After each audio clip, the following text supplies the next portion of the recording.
Hi, I'm Hannah, and I'm going to show you how to use Pay at the Table on your wireless payment device.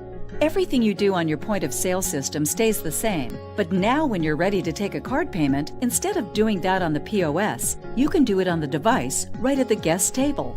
So let's go check it out. This is the wireless Pay at the Table device. You as the server need to complete 5 simple steps on the device before presenting it to the guest for payment. First, press the black F1 key.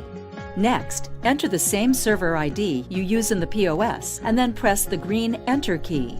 Then enter the table number and, if applicable, the group number that was assigned in the POS. When you're finished, press the green Enter key.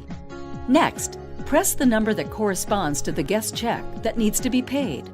The device is now ready to pass to the guest for payment. Press the green Enter key to present the total amount due. The guest confirms the total amount due or enters a partial amount to pay and then presses the green Enter key. Next, the guest enters a custom tip amount or selects from one of the pre-configured amounts by pressing the corresponding function key and then presses the green Enter key. Then, the guest confirms the total due, including tip, by pressing the corresponding numeric key.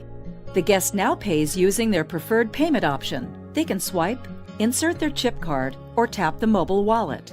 The device automatically prompts the guest to enter their PIN if the payment type requires it. Then they press the green Enter key.